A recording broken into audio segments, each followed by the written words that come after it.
Hello, we're the NASA HUNCH Lunar Art Group from Olympia High School. I'm Ava. I'm Zonder. And I'm Lahari. And today we're going to show you a little bit about our process and how we make like little scarves or flags. So we were tasked with the challenge to create art for astronauts and sort of a way to like express themselves and like occupy themselves up in space. So we also wanted to think of a prototype that didn't require them wasting any of the materials they already had. So we figured that they definitely have like old pieces of clothing in space, and they definitely have fingers. So we thought it was a good way to reuse like old shirts that they have up in space. So we were gonna cut up old t-shirts and make spools of yarn like this, and then Ava thought of this idea to finger crochet. Yeah, back in 4th grade, my class was like assigned a project where we like finger knitted things using yarn, and we made scarves into them. So I was like, that's like a great use, or that's also something that astronauts could do. So yeah, we took our string and we cut up using the shirts, and we created like flags, which we thought would kind of relate to like the whole NASA and like. And then, so we started off making smaller pieces like this, and then we thought of tying them together. And these were our early prototypes, so they don't look that good. So this is a bit rough. This is our most recent one. It's a scarf, and we decided to do the Olympia High School colors. You want to put it on? Oh, sure. Very So yeah, it's comfy. actually really comfortable and very soft. And you can kind of like, if you want to make it wider. And then you can stretch it thinner if you want to. So this is not the only thing you can do with these t-shirts. You can make seat covers, you can make pillow covers, just a lot of ways to reuse old t-shirts and think of like better purposes. I think our next step with this project is to create like a pillow, and then maybe use like plastic as like the stuffing. So that way you're not only are you using materials you already have, but you're also like sort of preventing like, you know, the waste of products that are usually like harmful to the environment.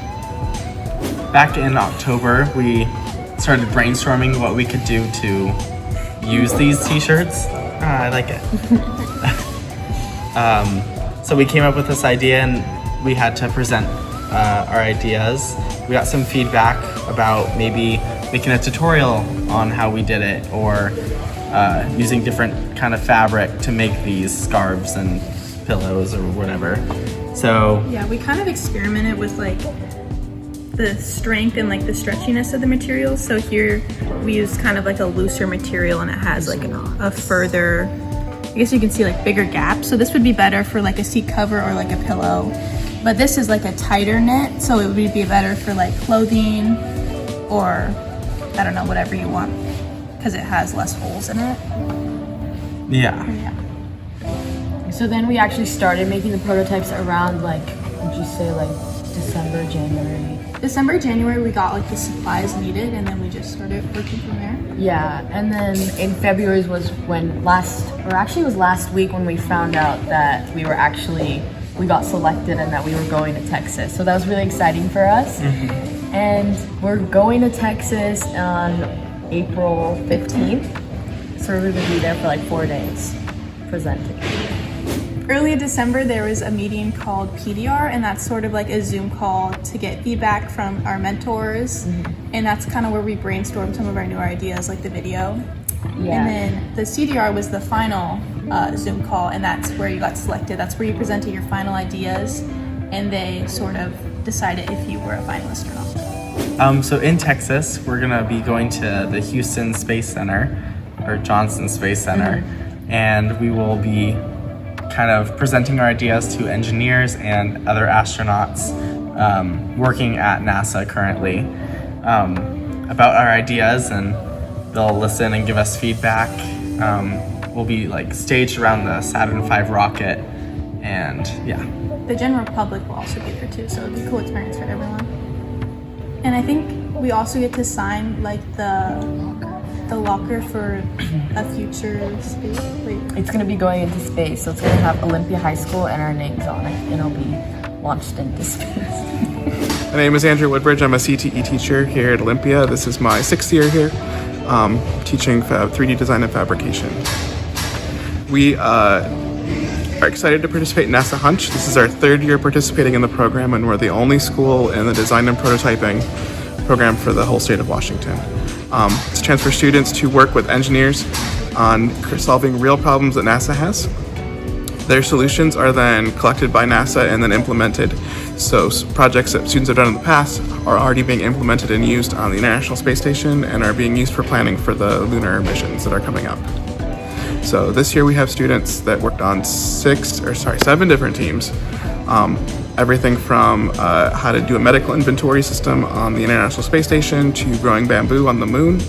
And of those, 2 students groups were selected to be finalists and traveled to Houston to present to astronauts and engineers. Hello, we are the Duster On team from Olympia High School located in Washington. My name is Jordan, this is Max and Orion. Yeah.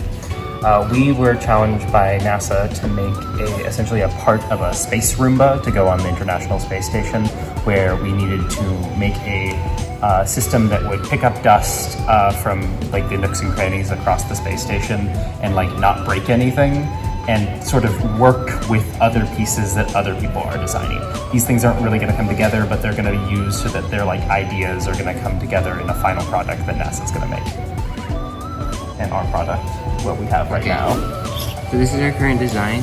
We have a 3D printed base with foam around it, a removable microfiber cloth to collect the dust. We use Velcro to attach it. We have a tip for cleaning the nooks and crannies, and we have these motors to show how it might move. The foam is for a difference in between whatever we're cleaning the wall, so it can push against it without necessarily breaking it.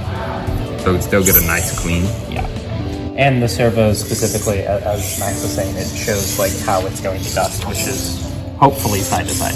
And while we don't have a physical design, another thought that NASA wanted us to think about was like how the robot is cleaned itself, because it's going to clean, but it needs to make sure it itself is clean. So we have a design that's roughly like a vacuum chamber type thing, so that this can get all the dust off itself. One thing they also wanted from us is they wanted to see us utilize as much of the microfiber as possible. Originally, our method was just cleaning it side to side, but then we evolved so we can rotate it and we can use all 4 sides to get as much cleaning as possible. And this shape has also come from that, where it's like we originally wanted to go round, but we realized if it was round, it would just get one edge of the microfiber cloth. So the flat means that we can get flat surfaces, but also be able to switch between different flat surfaces.